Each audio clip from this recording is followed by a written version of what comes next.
በጣም ሲሰቃዩ ሰዎች በዚህ ጉዳይ ላይ ያስተማርኩትን የተናገርኩትን ነገር ይዘው በጣም ሲንጨረጨሩ የነበሩ ሰዎችም እንዲሰሙት አስፈላጊም ስለሆነ ታቦቱና ድግምቱ ለክርክር የሚቀርብም ነገር ስላልሆነ እስቲ የታቦቱንና የድግምቱን ጉዳይ በተለይም በገብርኤል ታቦት ላይ ምሳሃበ ነዋይ የሚስብ ወይም ደግሞ ሀብት ስለት የሚሰበስብ ድግምት ይደገማል። ሁለተኛው ደግሞ ህዝባግዝ ደግሞ ህዝብ ነው የሚሰበስበው። በጣም ብዙ ህዝብ የሚሰበስብ ነው። የሚሰዋለት የሚፈስለት ደም አለ። ኪዳን ይደረጋል። በየአመቱ ሰዎች ይሞታሉ ወደዛ ስፍራ ሲሄዱ። ይሄ በጣም አደገኛ የጥንቆላ አሰራር ነውና ይሄ አንጨርጭሯቸዋል ብዙዎቹ። ነጋዴ በጣም ተበሳይቷልና የነዚህን ሰዎች ልብ ለማሳረፍ በታቦቱ ላይ የሚሰራ ኦርቶዶክስ ታቦት ብላ ባዘጋጀችው በምትሸከመው ነገር ላይ የሚሰራውን አደገኛ የጥንቆላ ስራ ሲላሳያችሁ። በተለይም ያው ሰሞኑን አንዳንድ ጥያቄዎች ተነስተውም ስለነበረ በዛ ዙሪያ ትንሽ ማስረጃ በማቅረብ መሞገት አስፈላጊ ነው ብዬ ስላመንኩኝ ነው። ማስረጃውን በማቅረብ ይሄ ምንም የማይታበል ወይም ደግሞ ሊዋሽ የማይችል ጉዳይ እንደሆነ እንዲያውቁት ይሄንን እናደርጋለን ማለት ነው። ክብር ለኢየሱስ ይሁን። ሃሌሉያ።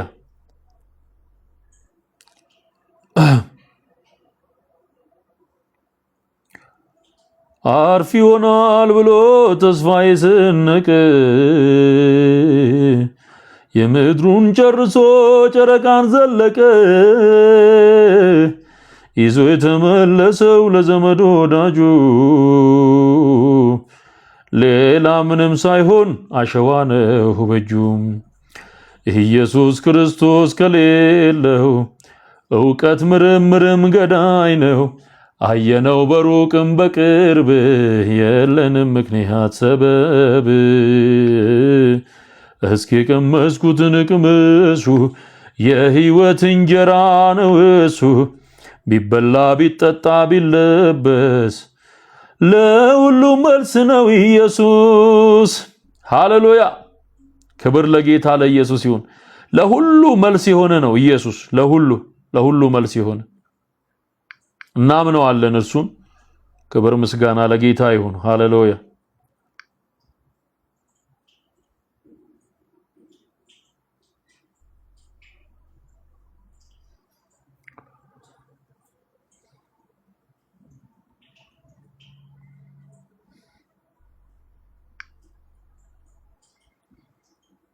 እሺ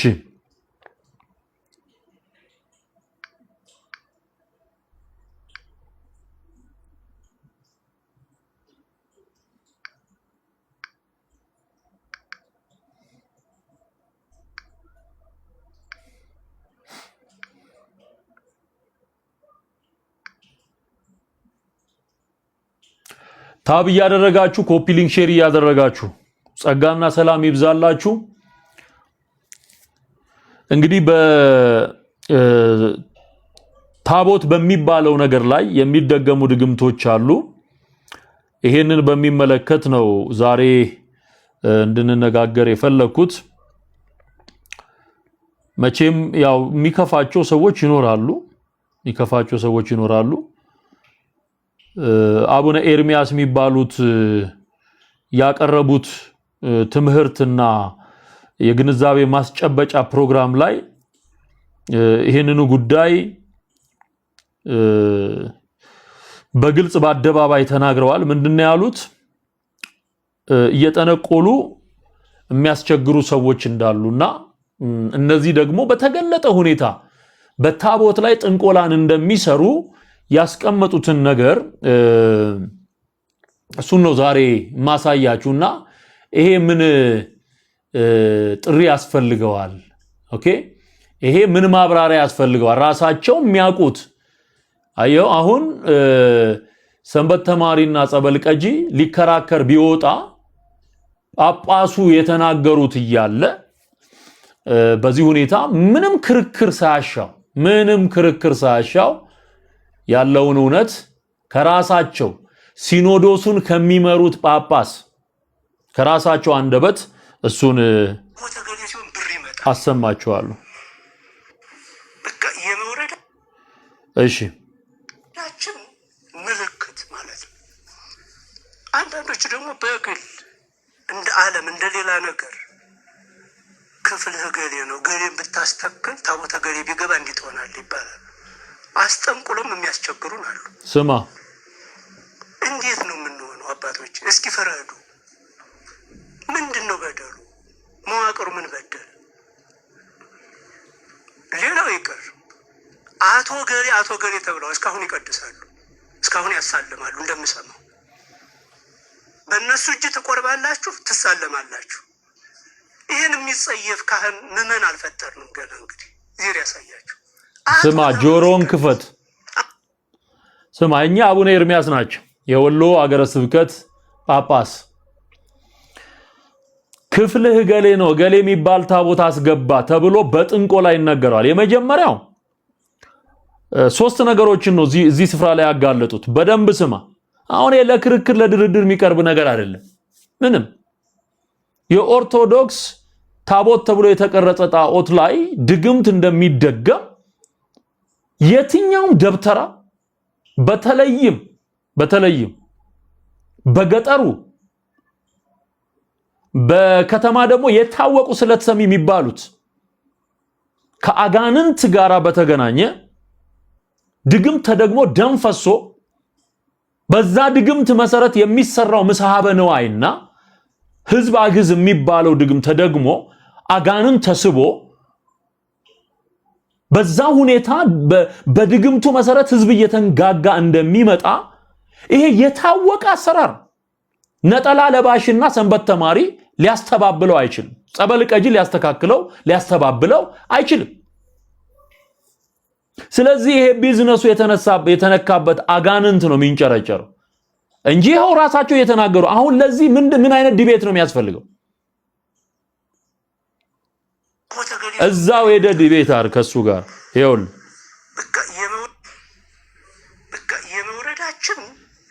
የመውረዳችን ምልክት ስማ።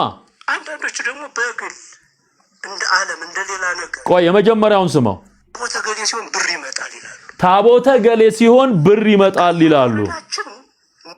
ታቦተ ገሌ ሲሆን ብር ይመጣል ይላሉ። አንደኛ ስለዚህ እነዚህ ሰዎች የሚሰሩ ብር ነው ማለት ነው። ታቦተ ገሌ ሲሆን ይመጣል፣ ይሄ ገንዘብ ይመጣል ይላሉ። ስለዚህ ገንዘብ የሚያመጣውን ስለሚያውቁ ይሄንኑ ዘዴና የረከሰ የአጋንንት አሰራር በመጠቀም ገንዘብ ለመሰብሰብና ህዝብ ለመሰብሰብ ይጠቀሙበታል። እከሌ የሚባል ታቦት አምጣ ገንዘብ ሰበስባለሁ ይሉታል። አንደኛው ይሄ በጥልቁ አሰራር መሰረት ለንግድ ቤት ለመርካቶ ሱቆች የሆነ ቅጽበት ላይ በአንድ ጊዜ ሀብታም ሆነው የሚለወጡ ደጃቸው ላይ እንዲቀብሩ የተጠመዘዘ ዶሮ በከነ ነፍሱ ወይም ደግሞ በእንስራ የሚቀመጥ ዘንዶ እንዲቀልቡ ተደርጎ መስዋዕት እየተሰዋ በአንድ ጊዜ ሰውየው ባለጸጋ ሲሆን ታየዋል። ይሄ አጋንንት አሰራር ነው። የሰላቢ የአንደርቢ ምሳሐበ ነዋይ የገበያ ምናምን እየተባለ የሚሰራ የሀገር ያወቀው ፀሐይ የሞቀ ከየት መጣ? ከኦርቶዶክስ መጣ፣ ከደብተራ መጣ። የእግዚአብሔር ቃል በጆሮ አልፎ የማያውቅ ደብተራ ዜማ ሲያዜም ጠጅ ሲጠጣ የኖረ ደብተራ የሚሰራው ሴራ ነው። ይሄ ምን ማብራሪያ ያስፈልገዋል? ምን ክርክር ያስፈልገዋል? ይሄ አደባባይ ላይ የሚታወቅ ሰዎች ሁሉ የሚያውቁት ቄስና መነኩሴ ከነቆቡና ከነ ቀሚሱ እየተያዘ ሸቤ እየወረደ ያለበት የድግምት አሰራር በየከተማ ማዕዘናት የሚቀበር የተጠመዘዘ ዶሮ የኦርቶዶክስ ቄስና መነኮሳት መገለጫ አሳፋሪ ተግባር ሆኗል። አሳፋሪ ተግባር። ኦኬ። ስለዚህ ክርክር የሚገባ ካለ እዛው አሁን ከአቡነ ኤርሚያስ ጋር ይገባል ማለት ናፈኩ እንዴ እኔ ከኔ ጋር ምኑን ተነጋገርኩ ነው ወይስ ድግምቷን እንዳስጠናህ ነው? ከኚ ከጳጳስ ጋር ቁጭ ብለ ተነጋገር። እዛ አቅምን ማወቅ ጥሩ። ለዚህ ማብራሪያ ካለ ለአቡነ ኤርሚያስ መልስ ስጥ። ሌሎችም አሉ። እነዚህ ደብተሮችም የተንጫጩ ደብተሮችም አሉ። እነዚህ በሙሉ ለኚህ ሰውዬ መልስ ይስጡ መጀመሪያ። ስለዚህ የመጀመሪያው ጉዳይ ምንድነው አሉ? እከሌ የሚባል ታቦት እከሌ የሚባል ጽላት ብታስገባ በቃ በደንብ ይሰምርልሃል ብለው በደንብ ይሳካልሃል ብለው የዚህን የእንትኑን ጉዳይ የገንዘቡን ጉዳይ የድግምቱን ጉዳይ ከሆነ በሆነ ሰማዕት በሆነ መልአክ በሆነ ጻድቅ ስም የተሰየመ እንጨት ጋር ተጣብቆ እንዲሰራ ይነግሩታል ማለት ነው። ይሄ መጀመሪያው አሰራ። ይሄ ደግሞ ቤት አልኳችሁ ንግድ ቤት፣ ሆቴል፣ ድርጅቶች እነዚህ ለገንዘብ ትርፍ የሚሰሩ ላይ ለነሱ የሚደገም የጥንቆላ ድግምትና አስማት አሰራር ላይ የተለመደ ነው። ስለዚህ it's one of the method to collect the money to make a business አንዱ የጥንቆላ ሲስተም ነው። ገብቷል? በሆነ ጻድቅ ስም ይደረግ። ስለዚህ ሰውየው ጠንቋይ ያማከረው ነጋዴ ለምሳሌ አንዳንዶቹ በጣም አደገኛ የሆኑ ሀብታሞች ይሆኑና ወይ ሚካኤልን ወይ ገብርኤል ይኸው ሚዲያ ላይ የምትሰማቸውን ሀብታም የተባሉትን ስማ ሀብታም የተባሉት ሚዲያ ላይ የምትሰማቸው ወይ የገብርኤልን በ19 እንዲደግስ ያደርገዋል። 19 እየጠበቀ ወይ በሬ ይጥላል ወይ በግ ይጥላል የሆነ ነገር ያደርጋል። ምሱ ነው ይሄ የሚሰጠው ምሱ ነው። ኦኬ።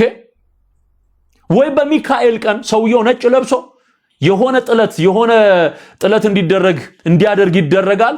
ምሱ ነው ያ መንፈስ እንዲያደርግለት ያዛል።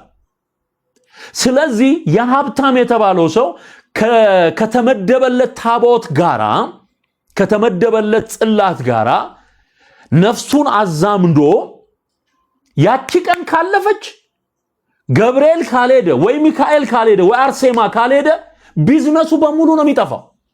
ቢዝነሱ በሙሉ እንዳለ አዮ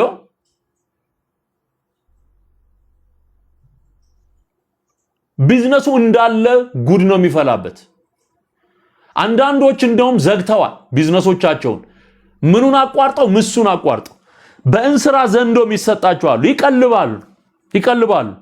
አንድ ቀን ግን ይውጠዋል ሰውየው።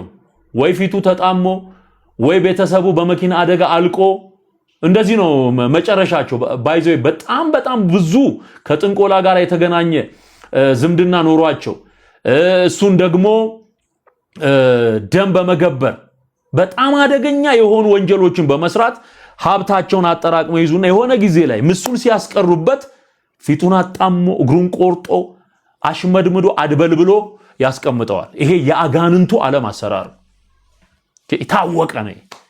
ስለዚህ ከገብርኤል ጽላት ጋር ተስማምቶ ነው የሚሰራው።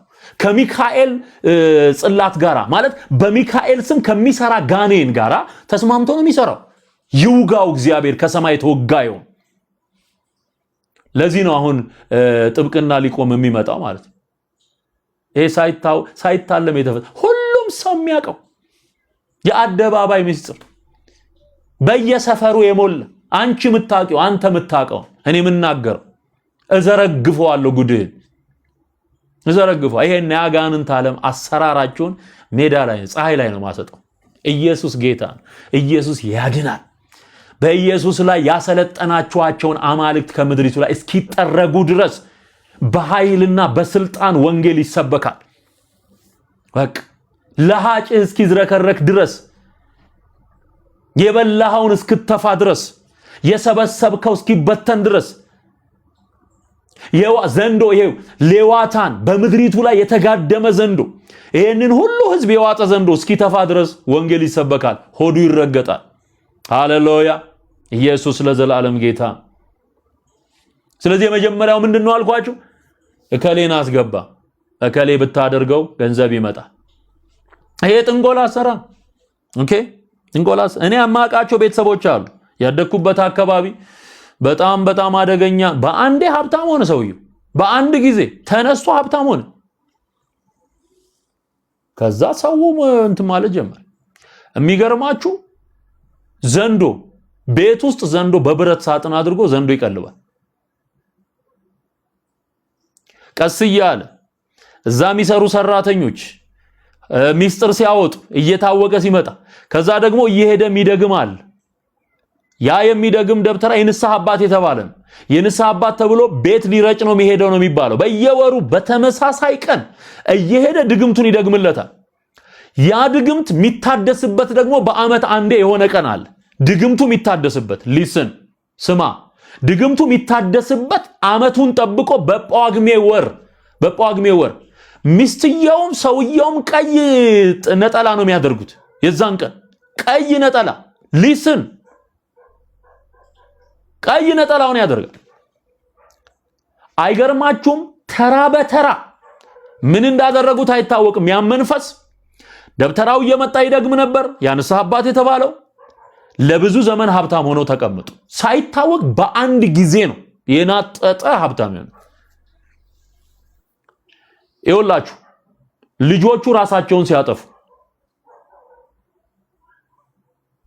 ቀስ በቀስ ሙሉ ቤተሰብ ወደ 8 ፋሚሊ ያለቀበት ቤት በተወሰነ ዓመታት ልዩነት ውስጥ 8 ቤተሰብ ያለቀበት። እየሄደሚ ደግሞ ማን ነው? መርጌታው። እየሄደሚ ደግሞ ንስሐ አባት የተባለውን ደብተራውን ጸበረጫለሁ እያልመሄድ በአመት አንዴ ኪዳኑ ይታደሳል። ወይም ደግሞ ያ ድግምቱ የሚታደስበት ቀን ጳጉሜ ላይ ነው የሚደረገው። 8 ፋሚሊ መጨረሻ ላይ ይኸው ቤቱ ይዘገንናል። ስታየው ይታወቃል። ይሄ በመንደር ውስጥ የሚታወቅ ነገር ነው። ይሄ የጠለቀ የአጋንንቱ ዓለም አሰራር በምድሪቱ ላይ የሚታወቅና ሰዎች ሁሉ የሚረዱት ነው። ስንናገረው የሚገባው በጣም ብዙ ህዝብ አለ እዚህ ውስጥ። ይሄ ነው ህዝብ አግዝ ምሳሐ በነዋይ እየተባለ የሚጠራው ድግምት። ይሄ በየሱቁ መርካቶ ውስጥ የሚታወቅ ተበጥብጦ የሚደፋ ነገር ይሰጠዋል። ተበጥብጦ የሚደፋ ነገር ግራዋ ምናምን ላይ ጥንቆላ ነው። ባይዞይ ይህ ይበጠበጣል። የሆነ ፌጦ የሆነ ነገር አድርጎ ድፋ ይባላል። በወር የሆነ ወይ የሚካኤል ቀን ወይ የገብርኤል ቀን ሲደፋ ታየዋለህ። አስተውለየው ምነግርህን ስማ። ተበጥብጦ የሚደፋ ነገር ይሰጠዋል። ያ ተደግሞ ነው። ደብተራው የደገመበትን ነው። እቺን ድፋ ነው የሚባል። ሰው እየተንቀለቀለ የሚሄደው እዛ ሱቅ ነው። በተለይ ክርስቶስ የሌለው ዳግመኛ ያልተወለደ ሰው የነዚህ ሰዎች መጫወቻ ነው የሚሆን። ድፋ በተባለ ቀን ይደፋል ማለት የሚደፋ ነገር። ግድግዳ ውስጥ የሚቀበር ነገር ይሰጡታል። ግድግዳ ውስጥ ይቀብራል። አሁን እዚህም በቤተ መንግስቱ አካባቢ የነበሩ መሸታ ቤቶች፣ ጠላ ቤት፣ አረቄ ቤት በሙሉ ያ ሲፈርስ ያልወጣ ጉድ ንገረኝ። የሰው አስከሬን፣ የደረቀ ፍየል፣ የደረቀ በግ ከነነፍሱ የተቀብ ግድግዳ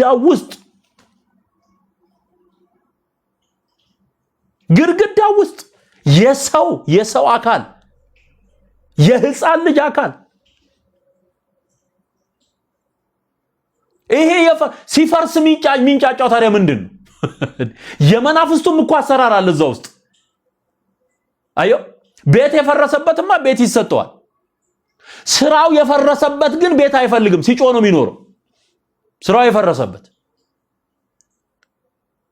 አንተ በየግርግዳው መሃል ፎቶ የያዘው ካሜራ የያዘው የተቀረጸ የተቀመጠ ነገር ነው ምነግር።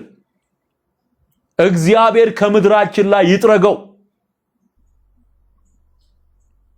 አዮ መሃል ከተማን የያዘ ገጠሩን የያዘ አራቱንም የኢትዮጵያን አቅጣጫ በድግምት ጠርቆ የያዘ ዘንዶ በታቦት ላይ የሚሰራው እሱ ራሱ መንፈስ ነው።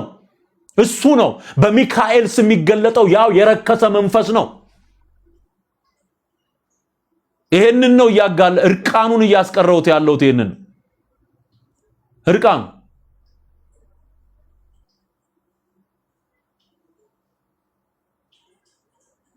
ይሄ ካልፈረሰ ወንጌል እንዴት ብሎ ነው ለዚህ ህዝብ የሚገባው? ይሄ ካልተነገረው ጥንቆላ ኖርማላይዝ ተደርጎ ተነግሮት የንስሐ አባት የሚሰራው ኖርማል የሆነ ነገር መስተፋቅር፣ መስተዋድድ፣ መስተአብድ፣ መስተጻርር የሚባሉ ድግምቶች እየተደገ ማን ነው የሚሰራው? ኦርቶዶክስ ውስጥ ያለ ቄስና መርጌታ ደብተራ አዮ ቤቱ የፈረሰበት ብቻ አለ። ቤቱ የፈረሰበት ቢጮ እንደውም ያዋጣል። ከዛ ምትክ ቤት ይሰጠዋል። እየተሰጠው ነው እስከምናቀው ድረስ ምትክ ቤት ይሰጠዋል። ይሄ ጥንቆላው ድግምቱ አስማቱ በየግርግዳው ውስጥ በግና ፍየል ከነነፍሱ ሰው ጭምር ሲቀብር የኖረ ግን ስራው ስለሆነ የፈረሰው ሲንጫጫ ነው የሚኖረው። ቤት ሰተው ራሱ ያለቅሳል። ቤት ሰተው ተሰጥቶት ወጋው በጌታ በኢየሱስ ስም።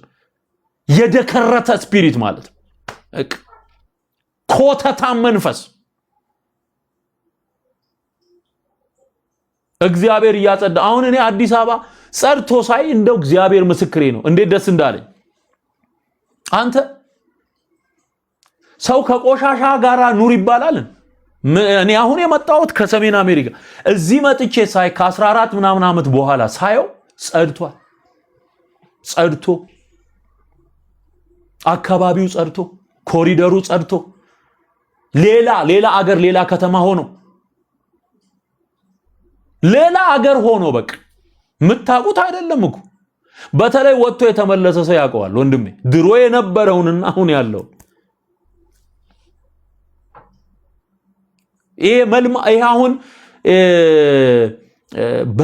በጣም ቆሻሻና ለመኖር የማይመች የነበረው አካባቢ ሲጸዳ አብሮ የተጠረገ መንፈስ አለ።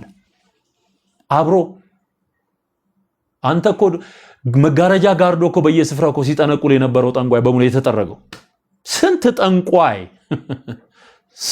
ጠንቋይ ተጠረገ በየስፍራው። እኔ መቀጠል ነው ያለበት። እግዚአብሔር ይባረክ። ምድራችን እንድትፈወስ ምድራችን እንድትባረክ የተጠቀጠቀ የጠንቋይ መዓት በሙሉ እየተጠረገ ዞር ነው ማለት ያለበት። በቃ ክብር ለኢየሱስ ይሁን። ሃሌሉያ። እውነታው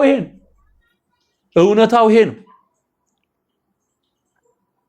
የሴተኛ አዳሪዎች ልክ ኖርማላይዝ ተደርጎ የምድሪቱን መልክ የሚያጨቀይ ክፉ የሆነ አሰራር፣ ዝሙት፣ ርኩሰት፣ ጥንቆላ፣ መዳራት፣ መጠጥ፣ ስካር የሞላባቸው ሰፈሮች ወለል ብለው ከጨለማ ተገላግለው ሰው የሚወጣበት የሚገባበት ሆኗል።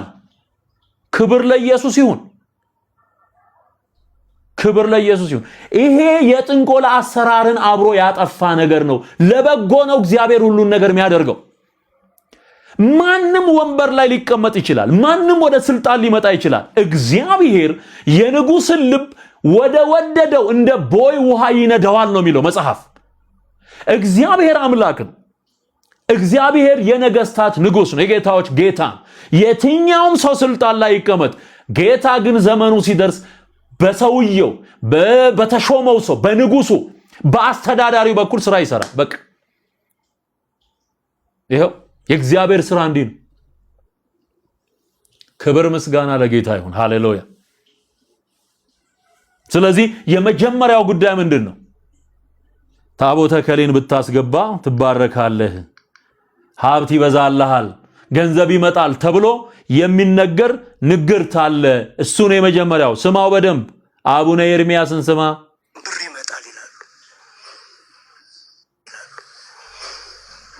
በቃ የመውረዳችን ታቦተ ገሌ ሲሆን ብር ይመጣል ይላሉ። ታቦተ ገሌ ሲሆን ብር ይመጣል ይላሉ። በቃ የመውረዳችን ምልክት ማለት። እሺ አንዳንዶቹ ደግሞ በግል እንደ ዓለም እንደ ሌላ ነገር ክፍልህ ገሌ ነው፣ ገሌን ብታስተክል ታቦተ ገሌ ቢገባ እንዴት ሆናል ይባላል። አዮ አስጠንቁሎም የሚያስቸግሩን አሉ። ክፍልህ ገሌ ነው። ይሄ ደግሞ ምንድነው? የኮከብ ቆጠራ ነው። የኮከብ ቆጠራ ነው። ክፍልህ ታቦተ ገሌ ነው። ሁለተኛው የታቦተ ገሌ ተብሎ ለምሳሌ አሁን በሆነ በጋዜጣ በመጽሔት ላይ ተጀምሮ ነበር ይሄ የኮከብ ቆጠራ የጥንቆላ አሰራር ማለት ነው። አሁን ይሄ ነገር ኖርማላይዝ ተደርጎ ልክ በዓለም ጋዜጣ ላይ ጭምር ሰዎች ኮከቤን ላግኝ ብለው ጋዜጣ እየገዙ ሲጃጃሉ ሲጠነቁሉ ዘመናዊ ጥንቆላን ሲሰሩ አይተና የተለመደ አስትሮሎጂ ነው ምናምን የሚባሉ መጽሔቶችና ጋዜጦች ነበሩ። እነዚህ ሁሉ ነገሮች ከየት የመጣ ነው ስትል በዚሁ በኦርቶዶክስ ውስጥ ካለው የኮከብ ቆጠራ አሰራር አሁን ኮከብ ቆጣሪ የሚባሉ አሉ። ባይዘው እግዚአብሔር በጣም ነው የሚጸየፈው። ይሄንን እግዚአብሔር በጣም ነው የሚጸየፈው። ምኑን? ኮከብ ቆጣሪነት፣ መናፍስትን መጥራት፣ ሙታን መሳብ፣ ጥንቆላ፣ ድግምት፣ ሞራ ገላጭነት ይሄ በሙሉ በእግዚአብሔር ፊት የተጠላ ነው። ዘዳግም ምዕራፍ 18 ላይ የተጻፈ ቃል ይጠላል፣ እግዚአብሔር ይጸየፋል። አንዱ በካሪኩለም በገጠር ቦታዎች ለምሳሌ የአብነት ትምህርት ቤት ተብሎ የሚጠሩ አሉ እና የዜማ ቤት፣ የመጻሕፍት ቤት፣ የቅኔ ቤት ምናምን ተብሎ የዜማ ቤት ተብሎ ለአራት ይከፈላል። እዛ ውስጥ ገብተው ከልጅነታቸው ጀምሮ ወይ ቅኔ ተምረው ወይ መጽሐፍ ተምረው ወይም ደግሞ ዜማ ተምረው ይወጣሉ። ያን ተምረው ዝም ብለው አይወጡም። የሚማሩት አንዱ እንደ ካሪኩለም ተቀርጾ የሚሰጣቸው የጥንቆላ ትምህርት ነው። ከፈስ ድግምት ጀምሮ ኦኬ ጉንዳን እስከ መጥራት እባብ እስከ መሰብሰብ ድረስ በጥንቆላውን ተምረውት ያው ይወጣሉ ማለት። አሁን እንደነ መርጌታ ሚስጥሩ እንደነ መርጌታ ሙሴ መንበሩ እንደ መርጌታ እነዚህ ተርፈው ከጌታ ከኢየሱስ ክርስቶስ ጥሪ የተነሳ ከዛ የአጋንንት አሰራር ውስጥ ተርፈው የወጡ ሰዎች ሲናገሩ ስትሰሙ ኖርማል ተደርጎ ተምረውት ነው የሚወጡት። የከሌ የሚባል መምህር እግር ስር ቁጭ ብዬ ነው የተማርኩት ያችን ነገር እስቀጽልሃለሁ ይባባላሉ። ይሄ ይኸውልህ አፍዛ ደንግዝ የፈስቺ ትንሿ የፈስ ድግምት የሚባል የሆነን ሰው ለማዋረድ ገብተዋል በድግምት ያስፈሱታል።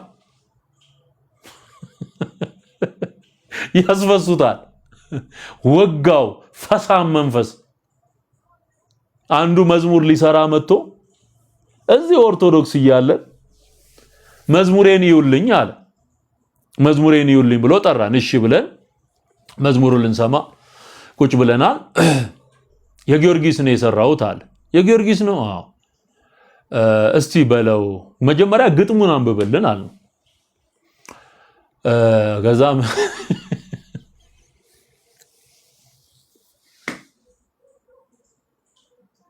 ጊዮርጊስ ዲዳኖስን አረገው ፈስ በፈስ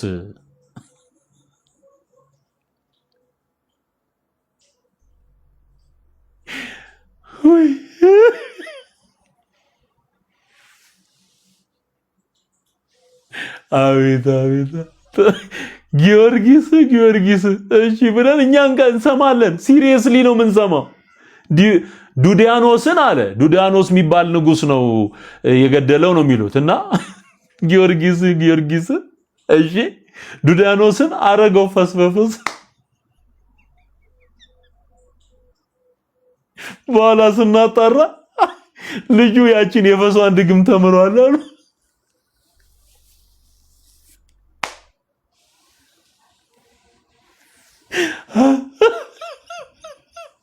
ወይኔ ዘንድሮ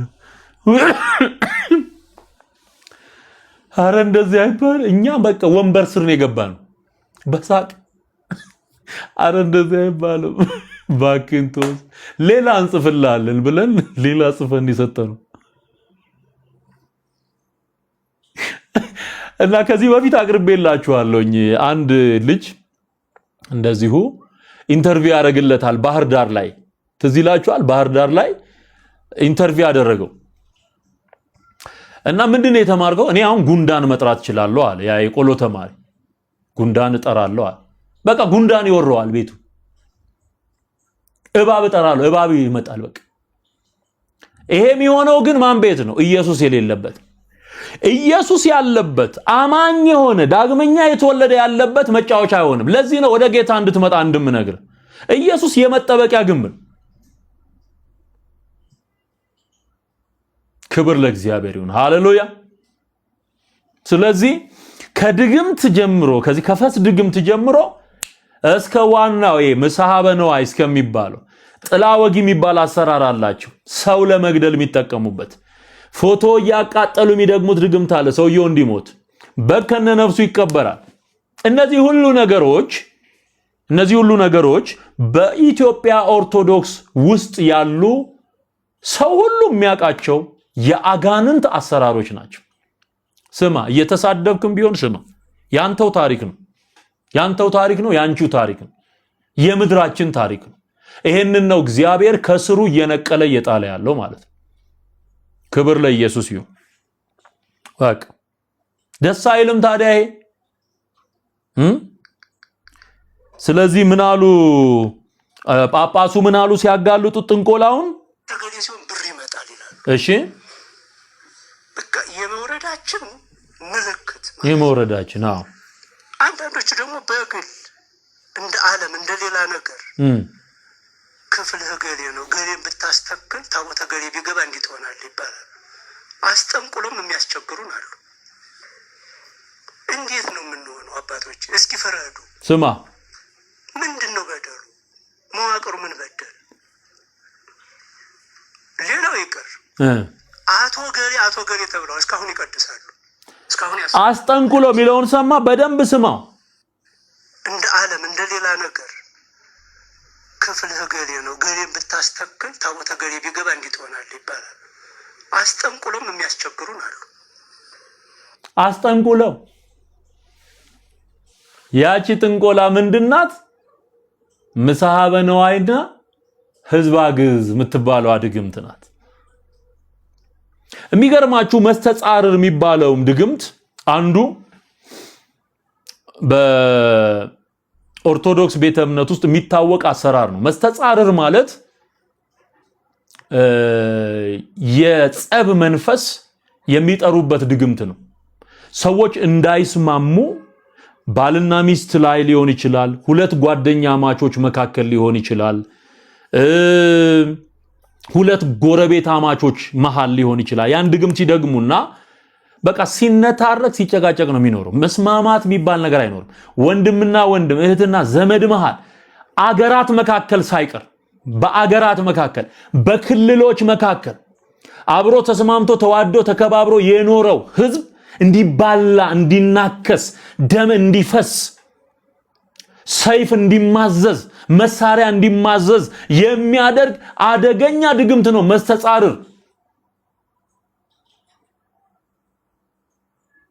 ይሄ ድግምት የታወቀ ነው። በኦርቶዶክስ ቤተ እምነት ውስጥ ሲበጠብጠው ነው የሚኖረው ታጋንንት ጋር ተስማምቶ። የለማ ኢየሱስ ህይወት ውስጥ የለም። ድግምት ጋራ ክርስቶስ ምን ይሰራል? ስለዚህ አስጠንቁለውም ራሱ በታቦቱ ላይ አስጠንቁለውም የሚያስቸግሩን አሉ። አሁን ሳይፈቱ ሰውየው በሰቆቃ ነው የሚያወሩት እንጂ እንደኔ አይነት ነፃነት ቢኖራቸው ይሄው ነው የምለውን ይላሉ። እዛው ስላሉ ነው አሁን የሚናገሩት ሰብሰብ አድርገውት ነው ተጠንቅቀው።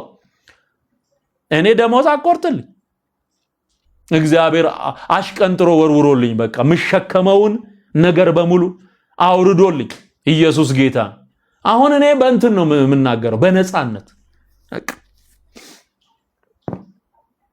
ስለዚህ ይሄ የታወቀ የኦርቶዶክስ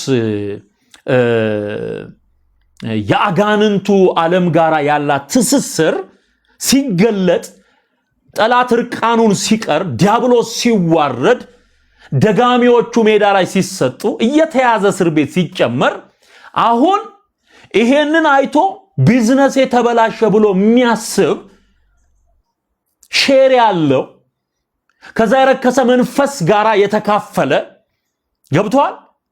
ሲንጨረጨር የምታየው እሱ ሲንጨረጨር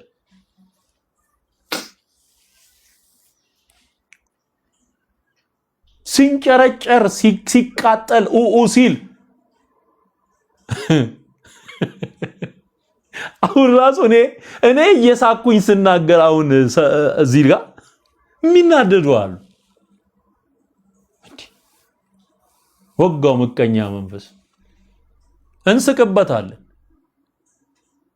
እናላግጥበታለን። ይሄ አጋንንት አሰራር ላይ ልኩን ነው የምንነግረው። የሚገርማችሁ ኤልያስ በበዓል ካህናት ላይ አላገጠባቸው ተብሎ ተጽፏል። አላገጠባቸው። ምናልባት በዓል የሚባለው ጣዖታችሁ አምላካችሁ ደክሞት አንቀላፍቶ ይሆናል። ቀስቅሱት።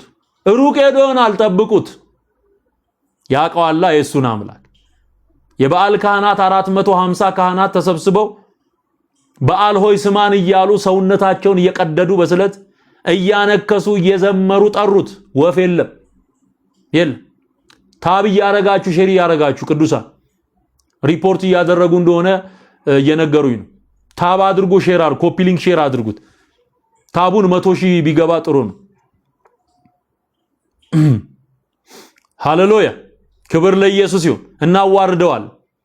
ከዛ ኤልያስ የሚተማመነው አምላክ አለው፣ ሰምቶ በሰዓት የሚመልስ እሱ አምላክ ይሁን ብሏል። ያላግጥባቸዋል። በሉ የእናንተ አምላክ ከመጣ ያድናችሁ። አዮ በዚህን ጊዜ አሉት የለምንም። ኤልያስ ተራው ደረሰ። የእግዚአብሔር ቃል እንደሚናገረው ውሃ ሙሉ አላቸው።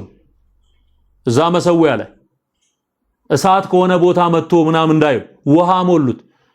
መስዋዕቱን አቀረበ። እግዚአብሔር ከሰማይ እሳት ላከ። የኤልያስን መስዋዕት ተቀበለ። የበዓል ካህናት አፈሩ። ያድኑኛል የምትሏቸው አማልክት እነ ተሙዝ በማርያም ስም የምትከተላት የሞሚናት መንፈስ የጠረፏ ንግስት መንፈስ ኪዳነ ምሕረት እያልክ ምትጠራት የሴት መንፈስ ወንዱን እንደ ሴት ያደረገች ቀሚስ ያስለበሰች የርኩሰት መንፈስ አርሴማ የምትላት መንፈስ በአርሴማ ስም የሚሰራው መንፈስ ትዳር በማፋታት ትዳር አጋባለሁ በማለት የሚሰራው መንፈስ ይሄ በሙሉ የማይሰሙ የማይለሙ አጋንንት ናቸው። አጋንንት ናቸው። ሲገባ አይን ሲገለጥ ነው። ይሄንን የምትረዳው እንደኔ አይን ከበራ ነው። በቃ የኔ ደግሞ ግዴታ ወንጌልን ስሰብክ እነዚህ ሁሉ ሐሰተኞች እንደሆኑ የሚያድነው ኢየሱስ ብቻ እንደሆነ ነው ምነግር። በቃ ስማ፣ ለፍርድ ነው የምትሰማው። በደንብ ስማ። የምትፈልገውን ጻፍ፣ ግን ስማ። ብቻ ዳን፣ ብቻ ወደ ህይወት ነው። በቃ አይሰሙም። ስለተሰሜ የተባሉት በሙሉ አጋንንት፣ ከነሱ ጀርባ የሚሰራው አጋንንት፣ ቅርጽ የተቀረጸላቸው በሙሉ አጋንንት ናቸው። መጽሐፍ ቅዱስ ምን ይላል? የአህዛብ አማልክት ሁሉ አጋንንት ናቸው ይላል። የአህዛብ አማልክት ሁሉ ነው የሚለው። ሁሉ ምንድናቸው? አጋንንት ናቸው ነው የሚለው። አጋንንት ናቸው። ስለዚህ ምንድነው ያሉት? ጠንቁለው አስጠንቁለው ታቦት ላይ እኔ ስሸከመው የኖርኩት እግዚአብሔር ያወረደልኝ ጣውላ ላይ እሱ ላይ ተደግሞ ነው። ምክንያቱም ሰው የሚሰግደው ለሱ ነው፣ የሚደፋው ለሱ ነው። ለኢየሱስ ስም ማንንም አታታልልም። ለኢየሱስ ስም አይደለም የሚሰግደው፣ ለኢየሱስ ስም ነው ምን ሰግደው የሚሉት ውሸታሞች ናቸው። እኔ የሚመስለኝ ነበር ገልጬ ካየው በኋላ ነው የባነንኩት። የኢየሱስ ስም የለም የለም። ደግሞም የኢየሱስን ስም ጻፍና እንጨት ላይ ለሱ ጨርቅ አልብሰህ ስገድለት የሚል የለም የለም። የትኛው መጽሐፍ ላይ እናገኝ? የትኛው? እኔ አይቼዋለሁ ገልጬ እርቃኑን። አንተ የምታውቀው ለብሶን ብልጭልጭ አድርጎ ነው። እኔ እርቃኑን ነው ማቅ ስቀባው ነው የኖርኩት። ዘይት ስቀባው። አንቺ ስሚ፣ አንተ ዝም ብለህ ስም። ማን ይናገር የነበረ ማን ያርዳ የቀበረ እንደሚባል ጸበል ቀጂ ከሚያወራ ይልቅ እኔ መነግርህን ስማ። ጸበል ቀጂ አላየም። ቄስ ነው የሚያየው ኦርቶዶክስ አይቻለው ካለ ይንገረን፣ ወጥቶ ይንገረን። ከየትኛ መቼ ቅስና ተቀብሎ እንዳየ ይነግረናል። እኔ አይቻለሁኝ ታቦት ነክቻለሁ ሚል ከሆነ ወጥቶ ይናገር። ካልሆነ እኔ የምነግርህን ስማ። ውሸታሞች ናቸው። የኢየሱስ ስም አለበት፣ ለኢየሱስ ስም ነው ምን ሰግደው ይላሉ። ለኢየሱስ ስም አይደለም ይሰገደው። ምንድነው እዛ ላይ ያለው ስትል የሚካኤል ታቦት የሆነ ክንፍ ያለው ነገር ይሳልበታል በፍልፍል። በቃ ይሄን አይደል እንዴ መስማት የሚከነከነ? ይኸው ስማው። ሳትወድ በግድ ትሰማዋል። የተክለ ሃይማኖት ከሆነ በአንድ እግሩ የቆመ ሰውዬ በፍልፍል ይሰራል።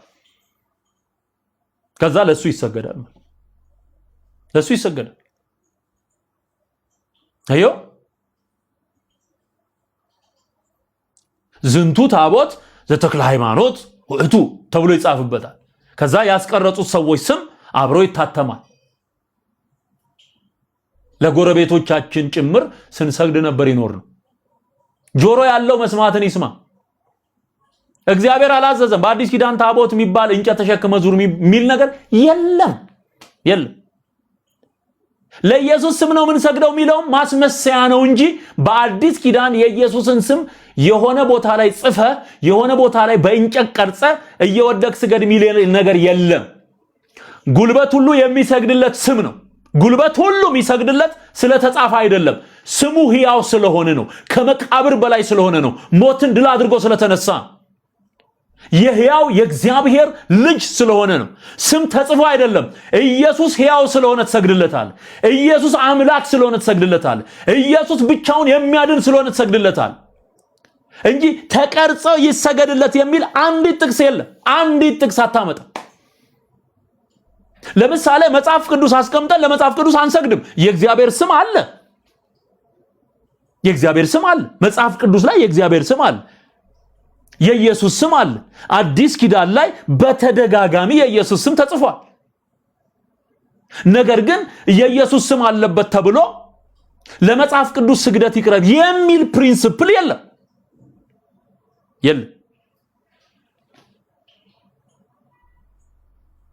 ስለዚህ ጉዳዩ በመንፈስ የመገዛት ጉዳይ ነው።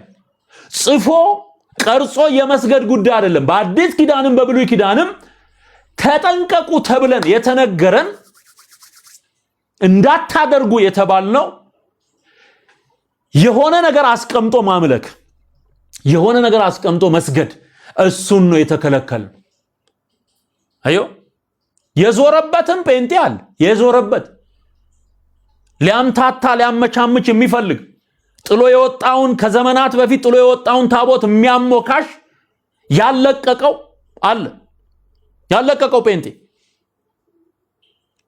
በነገራችን ላይ እንደዚህ አይነት ሰዎች ለሰዎች መዳን እንቅፋት የሚሆኑ ለሚመሩትም መንጋ የማይጠነቀቁ እነሱ ባሰመሩት መስመር ልክ ክርስትና እኛ ያሰመርነው ነው ብለው የሚያስቡ ግብዞች ናቸው።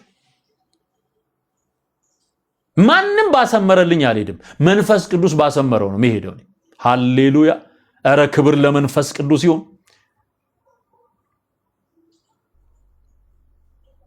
ስለዚህ ፖይንቱ ምንድነው? ኢየሱስ የሚል ስም የሆነ ጣውላ ላይ ቅረጽና ጨርቅ አልብሰ የወጣ አሰግድ ሚል የለም። የአጋንንት አሰራር አለቀ። የአጋንንት አሰራር። እኔ ይህንን መስክሬ ባልፍ ምንም አይቆጨኝም ወንድሜ። ይሄ ሁሉ ህዝብ በሚሊዮን የሚቆጠር ህዝብ በዚህ ርኩሰት ውስጥ እያለፈ ስለሆነ ማለት በዚህ ርኩሰት ውስጥ ታዲያ የትኛው መጽሐፍ ላይ የኢየሱስ ስም ተቀርጾ ይሰገድ የሚል የትኛው የአዲስ ኪዳን መጽሐፍ ላይ ያገኘው አንድ ጥቅስ የለም? ክብር ምስጋና ለጌታ ለኢየሱስ ይሁን። ስለዚህ ከስም ሁሉ የሚበልጥ ስምን ሰጠው ነው የሚለው። ሰጠው አለ እንጂ ጽፎ አይደለም ስገድ ያለ። እስቲ ላንብብላችሁ ፊልጵስዩስ ምዕራፍ 2 ቁጥር 10። ፊልጵስዩስ ምዕራፍ 2 ቁጥር 10 ላይ የጌታ ቃል እንዲህ ይላል። ኦ ሃሌሉያ ሃሌሉያ። ከቁጥር 9 ጀምሮ ላንብበው።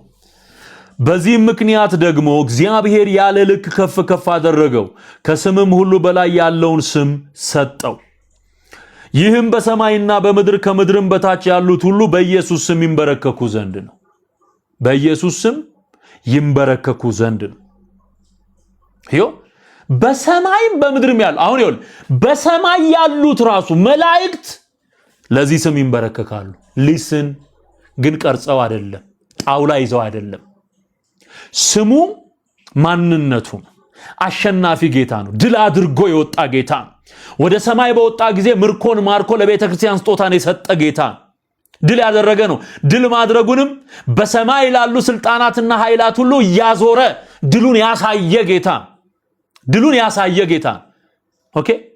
አሁን የሚቀረጽ እንጨት ኖሮ አይደለም በሰማይ የሚሰገድለት። በሰማይ ያሉት የሚሰግዱት ድል አድርጎ የወጣ ጌታ ስለሆነ፣ ወደ ሰማይቷ መቅደስ የገባ ሊቀ ካህን ስለሆነ ነው። ምድርንና ሰማይን ያስታረቀ ጌታ ስለሆነ ነው። በሰውና በእግዚአብሔር መካከል ያለ መካከለኛ ስለሆነ ነው። ስራውን ሰርቶ የፈጸመ ጌታ ስለሆነ ነው። ኦ ሃሌሉያ! በሰማይ ያሉት ይሰግዱለታል። ለዚህ ስም ግን የተቀረጸ የተጻፈ ምንም ነገር የለም። ለዚህ ስም ግን እንዲንበረከኩ እግዚአብሔር ከስም ሁሉ በላይ የሆነን ስም ሰጥቶታል። ይህም በሰማይና በምድር ከምድርም በታች ያሉት ሁሉ በኢየሱስ ስም ይንበረከኩ ዘንድ ነው። እግዚአብሔር ሟርታችሁን ያፍርሰው። እግዚአብሔር ከምድሪቱ ላይ ይህንን የሐሰት አሰራር ይጥረገው። ህዝቡን ጣዖት አምላኪ ያደረገ መንፈስ የተወጋ ይሁን።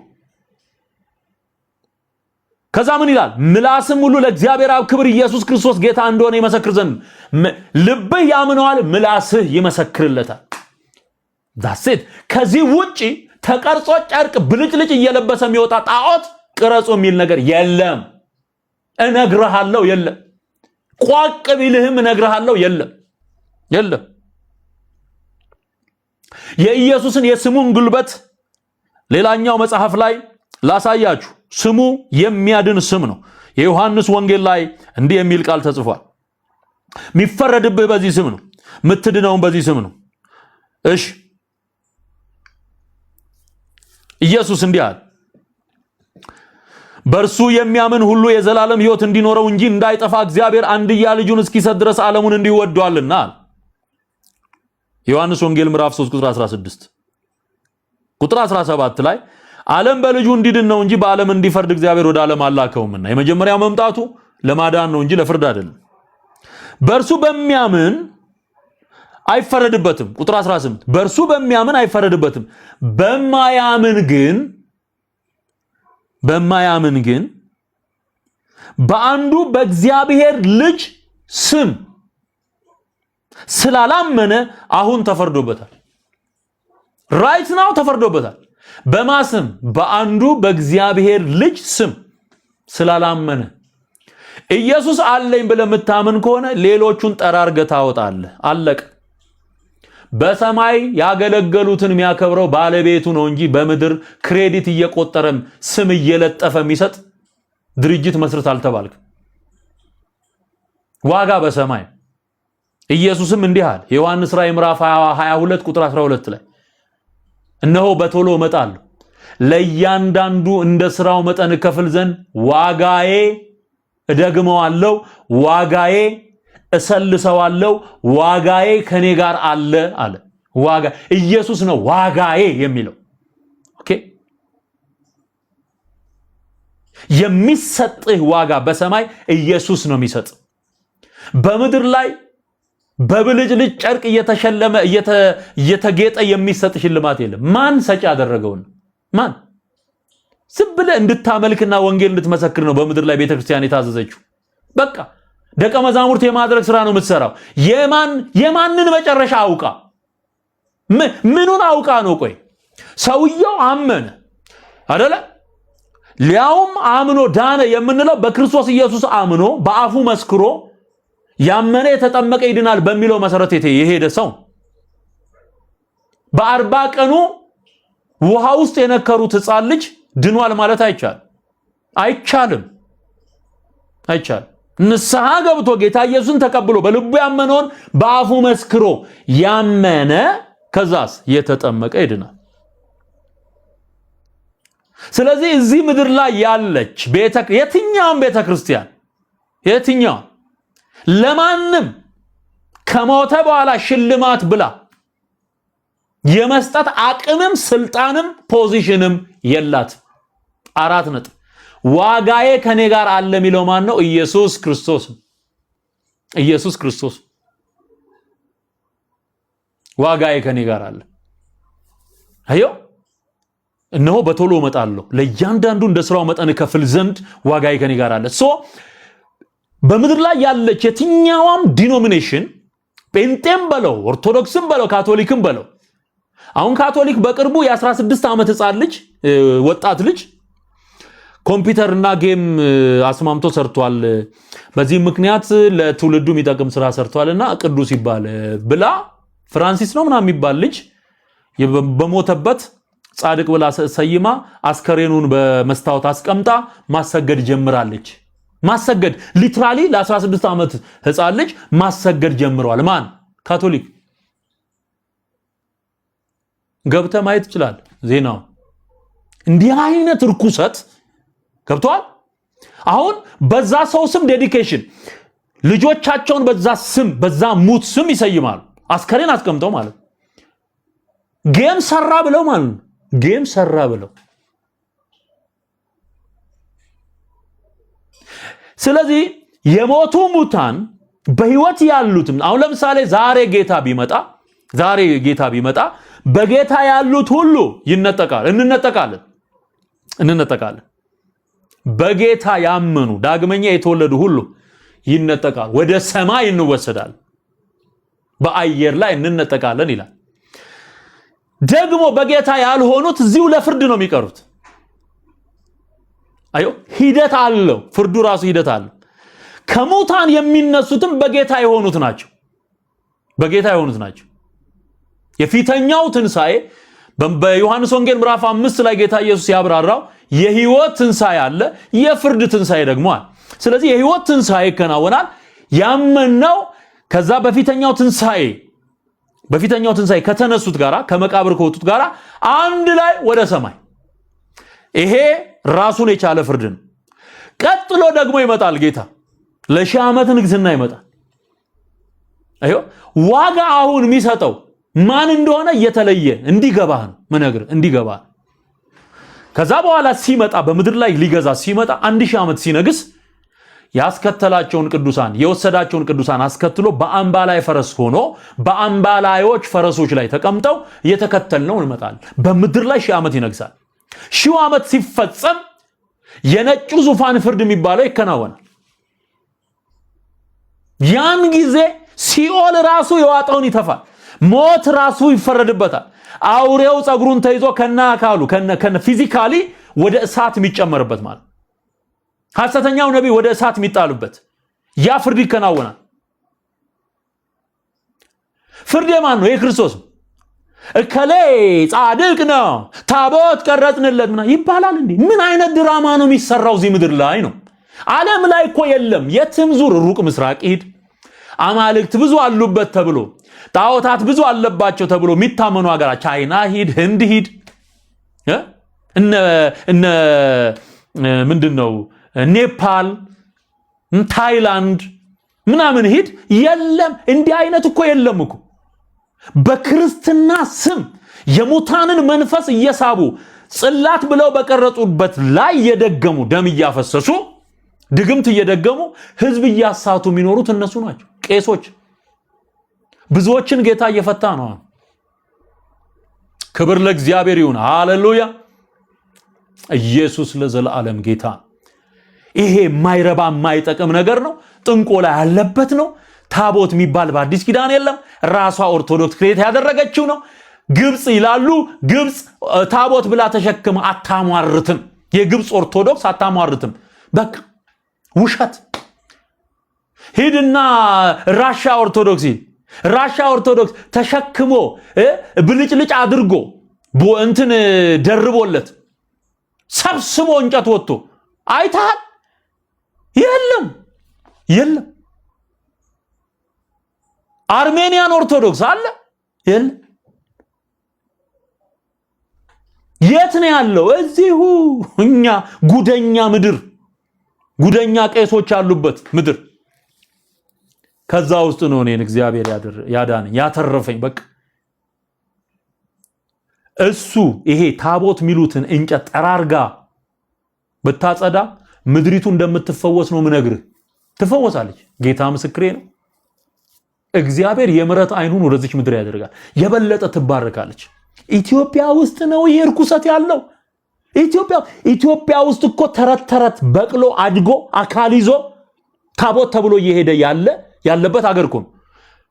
አዮ ታቦት ተብሎ ውሸት ተወልዶ አድጎ ትልቅ ሆኖ ቅርጽ ይዞ ታቦት ተብሎ በእግሩ የሚሄድበት ሀገር ኢትዮጵያ ነው። ሌላ የለም። የደብተራ ጥርቅም ያለበት ቤት ስለሆነ የሚያስተካክልም የለም። አሁን ኦርቶዶክስ ውስጥ እንቆላ ሲተች ሰምተህ ታውቃለህ?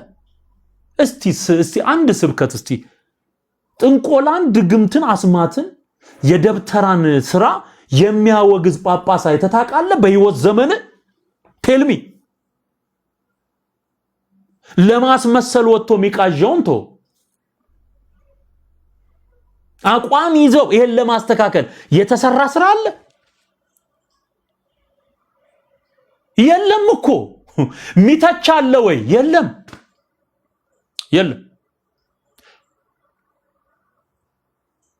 ምክንያቱም አብሮ ነው።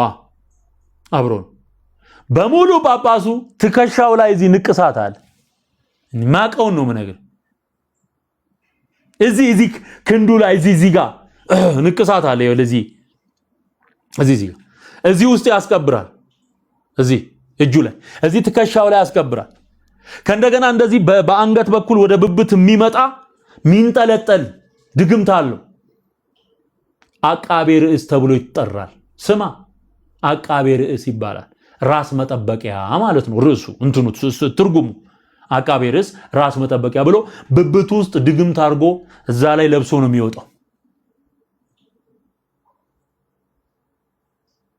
ልጅ ሆነህ አንገት ላይ የሚታሰርልህ ድግምት አለ። ድርሳነ ምናምን እየተባለ ትንንሽ ደብተር የሚመስሉ ነገሮች በቆዳ የተጠቀለለ ነገር ሲያስሩልህ የቡዳ የፍዳ ምናምን እያሉ የሚያስሩት እሱ በሙሉ ትውልድ የበላ መርዝ ነው። የኦርቶዶክስ ትርፍ ይሄን ድግምት ክታብ እየተባለ የሚጠራ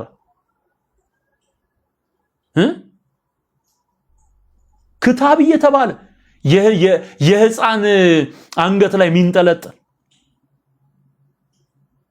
ይሄ ሁሉ የጠለቀው የአጋንንቱን ዓለም እንዴት እንደተቀላቀሉ የሚያሳይ።